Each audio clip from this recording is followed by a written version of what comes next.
Good morning, ladies and gentlemen. Welcome to my new video. My name is AJ. Here to take you through some funniest articles today.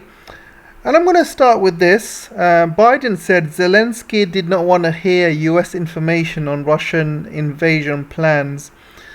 And I remember this in February actually. And I remember Biden was having a meeting with Zelensky, and Biden was saying, Russia's gonna invade, and Zelensky's like, hang on, Biden, calm down, you know.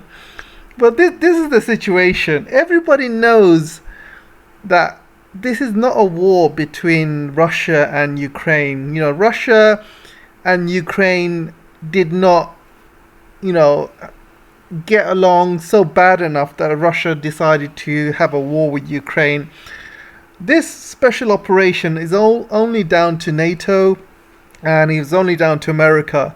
And they pushed this war. It wasn't Ukraine that pushed this war. It was America and it was NATO that pushed this war. So basically, I'll give you an example. If I'm not getting along with my next door neighbor, and one of my friends goes up to my next door neighbor and he says to my next door neighbor, "Oh, AJ said your mum is fat or something," and my friend then comes up to me and says, "Oh, by the way, your next door neighbor's gonna come round to your house and beat you up." I'm like, "What? That can't be right. Yeah, he hates me, but why should he beat me up?" I'm telling you, he's gonna come round your house and beat you up tomorrow, so you have to prepare. I said, calm down. Why should I prepare? Why should he come and beat me up? No reason. He's gonna come beat you up. You need to prepare. So this is exactly what's happened. Biden started this war. NATO started this war. Basically, they pushed Russia to such an extent. They said that Ukraine's going to be joining NATO. We're going to be putting nukes on Ukraine. You're going to have biolabs in Ukraine. We're going to train NATO troops right against your borders. So basically, it was America and it was NATO that actually pushed this war. And this is why it's so funny that Biden went up to Zelensky and says, "Oh, by the way, Russia's going to invade Ukraine." And Zelensky's like, "What?" Obviously, Zelensky doesn't know what's going on behind the scenes. He's not running Ukraine. The people who are running the Ukraine, you got people like Newland, you got Biden here, you got Blinken. They're doing all the stuff behind the scenes, so they're pushing this war. And when Biden went up to Zelensky and says, "Yeah, Russia's gonna invade," and Zelensky is like having no clue whatsoever, I can completely believe it. It's absolutely hilarious. Then you got this story coming out of the Independent, and basically Ukraine is hitting back to Biden, and they are basically saying that the remark probably needs to be clarified, as it was the partners who had paid no heed to Ukraine's concerns. So you see a bit of tit-to-tat going on here, bit of blame games, bit of finger pointing. It just shows that this alliance, this Western alliance, and this standing for Ukraine is all BS, guys. And now you can see how the things are changing. You can see how stories are changing around the world, how the papers are starting to write about the alternative views. You don't see much about Ukraine in the news anymore. Now you got people in the White House finger pointing at each other, blaming each other, and you got people in the EU blaming each other. And remember what they said a few years ago. They said, "Oh, this war in Ukraine is basically pushed NATO, all the members in NATO together. It has pushed all of the EU members together." BS, absolute BS. And this is why. Let me show you this. So you got Jens Stoltenberg, who is one of the worst puppets I have ever seen. He says NATO is surprised by Turkey's opposition to the new applicants. He's talking about Finland and Sweden. So why is this surprise for? I thought all of the NATO members were allied together. I thought all of the NATO members were stronger than ever. So why are you surprised? This guy is seriously on another planet. Then he says this as well about Ukraine. Ukraine to decide how much territory it needs to trade for peace. So you can see how he's changed his tune. A few months ago, he said Ukraine is winning. Russia will never win. Blah blah blah. all that crap. And now suddenly he's saying, oh, maybe Ukraine needs to decide how much territory it needs to trade for peace. Absolutely ridiculous. Can you see how everybody's changing the tune now? They know they have lost this war economically and militarily, and they're just trying to save face now. Absolutely ridiculous. How can this guy...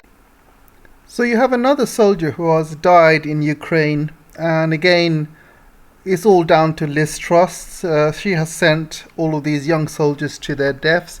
And this guy, he looks quite young, as you can see. He looks in his early 20s.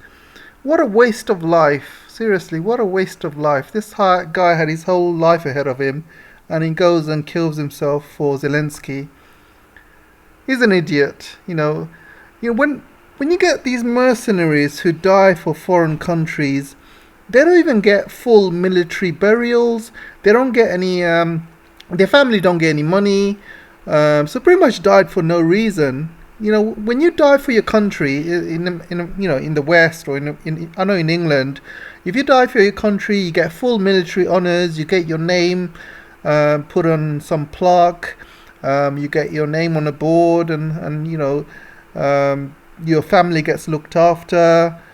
And a lot of things, you die like a hero. But here, when you die for a foreign country and you die for NAZIs, there's no military service for you. There's no dying for heroes. Your family's not going to get looked after.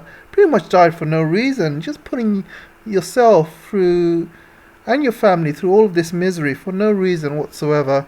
I just don't agree with it. It's not only that, you have 3,000 British volunteers apparently fighting in Ukraine. 3,000, that is a big number if you think about it.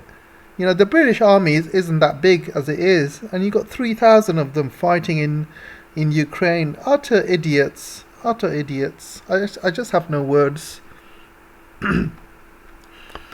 So this I found quite funny. EU become the US state. So Mislav Kolasevich argued that the bloc's foreign and defense policy has made it a US vessel. Croatian MEP Mislav Kolasevich has lashed out at EU's foreign policy and defense policies, arguing that the bloc has become subservient to Washington. I have to completely agree. Do you remember when Trump was in power and he used to fight with the EU? He used to fight with Merkel. He used to fight with Macron. He used to literally shit on every single EU member. He just wouldn't care. And the EU members were pretty much quite against Trump at the time. None of them liked him. And I remember when Trump was going out of power, and they all decided to have some sort of free trade deal with China behind Trump's back before Biden even comes to power. And once Biden came into power, he was like, America is back. And what EU did, they tore up that agreement they did with China anyway. But I just can't believe how the EU has turned 180 degrees and become poodles of the United States.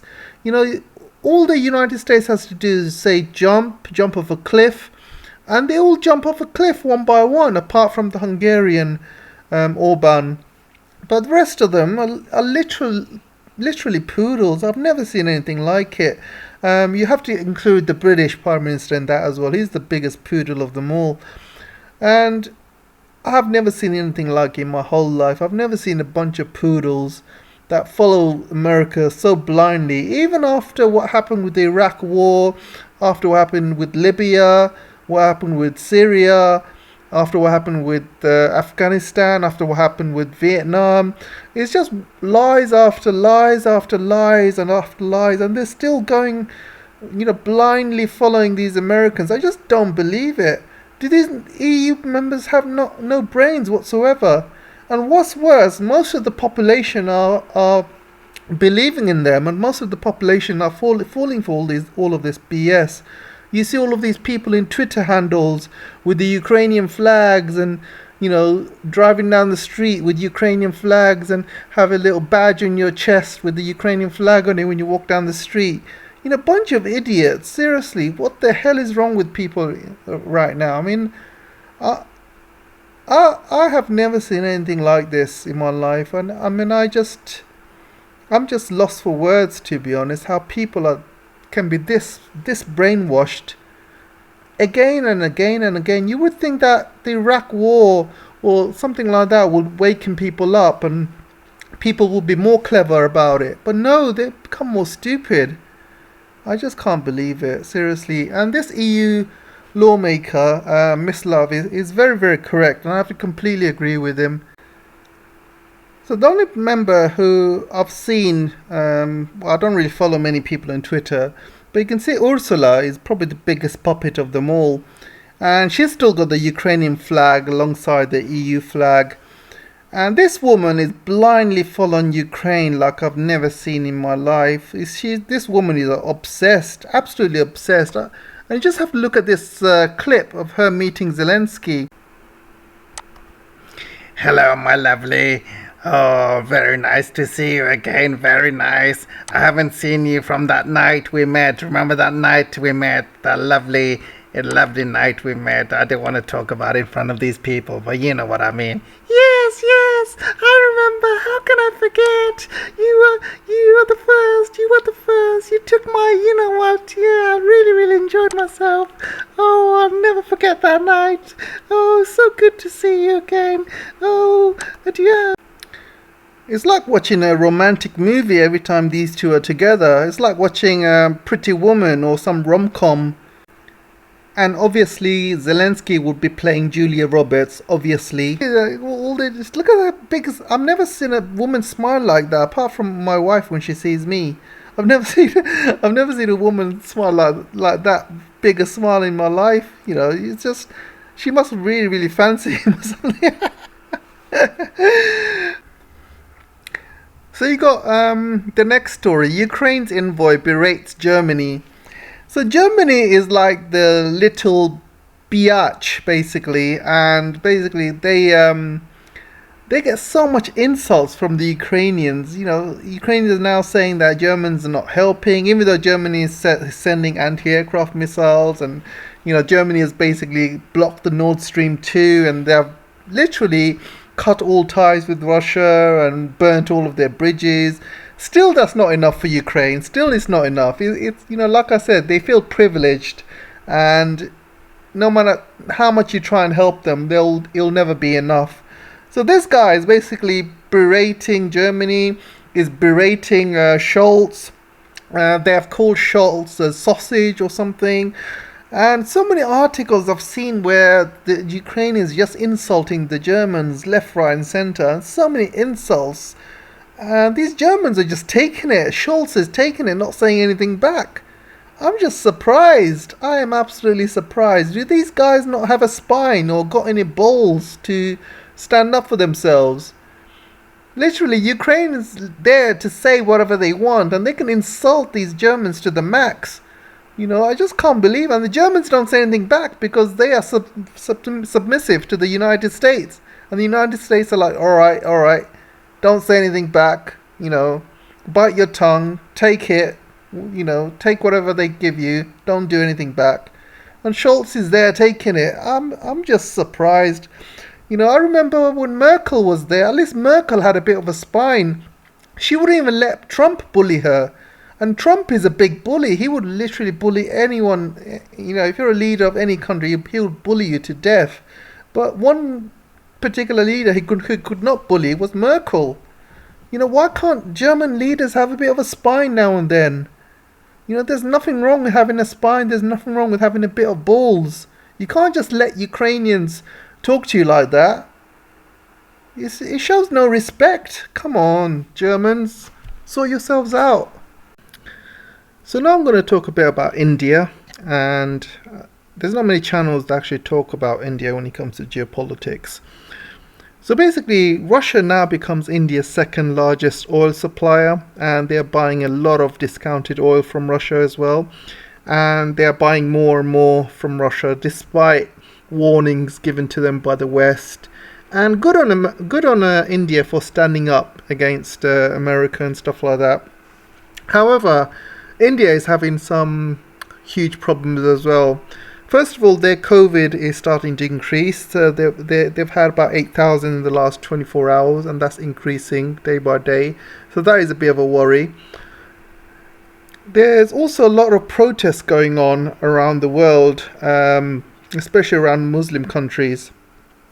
And this is because a couple of BJP members started talking about Muslim Prophet Muhammad. They said some derogatory things. And so a lot of Muslims in India have been protesting. A lot of Muslims in other countries have been protesting as well, like Bangladesh.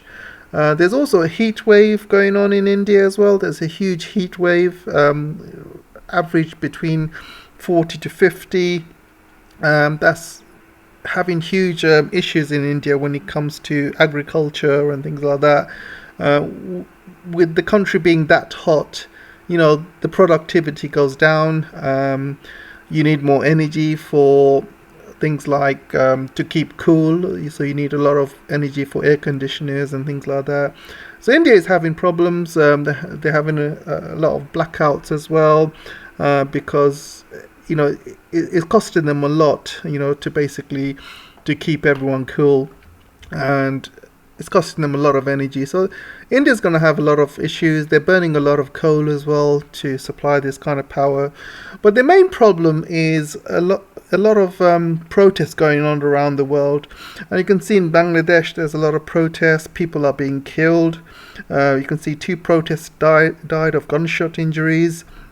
So, there's a lot of protests going on around the world. And, India's cracking down on protest in India as well. And this stuff doesn't get much, you don't see much news articles about it, because this kind of stuff is being repressed.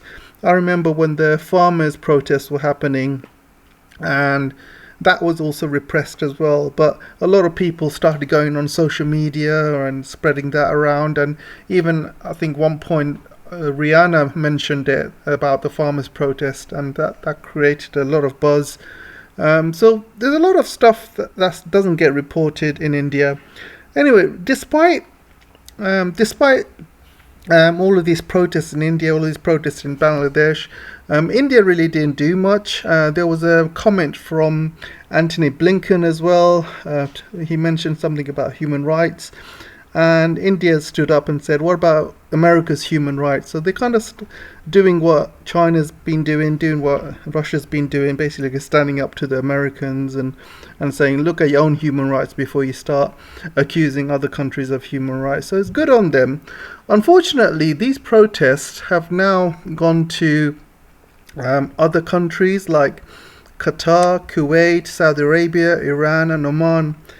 So this is a major problem for India, because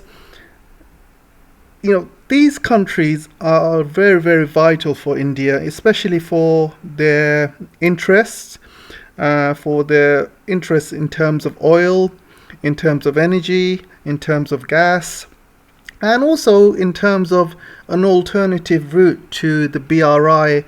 So one of the things that India is doing, they're building their own separate Belt and Road scheme, which is going to go through the Arab states, through Israel, and into Europe. So they're building that kind of alliance and that kind of link as well. And India is very much part of that. So all of these strategic alliance countries that you see here listed are very, very important to India. And because these countries have been protesting, India has been taking it very seriously. Like I said, when America mentioned that they didn't do anything, when Bangladesh and India was protesting, they didn't really do much. But when you got countries such as Qatar, Kuwait, Saudi Arabia, Iran and Oman protesting, then this is when India took notice. And I think what they've done, they fired those 2 individuals who made the remarks. But these countries are saying it's not enough. These guys who made those remarks need to be charged, need to be arrested. It's no just point firing them, because these guys mentioned it as part of the BJP party. So you will have other people in the party who will probably have the same views, who are not even mentioning it, but they will have the same views. So the fact that they were part of the BJP party means that most party members will have those kind of views, even though it might not make it public. So these countries want more action. They want these guys to be arrested. I think they want some sort of apology as well from the BJP party. And you can see how serious it is now. You can see Qatar demanded a public apology from the Indian government, and you can see the Twitter that they placed. The Islamophobic discourse has reached dangerous levels in a country long known for its diversity and coexistence. Unless officially and systematically confronted, the systematic hate speech targeting Islam in India will be considered a deliberate insult against 2 billion Muslims. So you can see these are very, very strong words coming from Qatar to India, and very similar strong words coming from other Muslim countries as well. So things are not going well in India at the moment. There's a lot of issues, especially now you got the heat wave, now you got the COVID stuff rising as well. So this is stuff that India does not need. They are also getting a lot of heat from the West because they're buying a lot of cheap Russian oil. And when you get a lot of heat coming from the West, you know, even though the West is not going to be doing anything right now because they don't want to open another front with the sanctions war, and if they place any sanctions on Russia or on India, they know that they will push India more into Russia's hand and more into China's hands, and the West does not want that, so they need to play very, very careful with India at the moment. But India's got a lot of issues to deal with, and I think they need to sort out all of these internal issues that's happening right now, and especially with these protests. And anyway, that's all I wanted to say. I wanted to give you that quick update about India and all of the other stuff that's happening around the world. Let me know what you guys think, and I'll speak to you in the comment section. Don't forget to like, share, subscribe. And if you can join my Patreon, I would love you guys forever. And also, you can also buy me a coffee as well. So that's it for today. Let me know what you guys think, and I'll see you in the next video. Take care for now.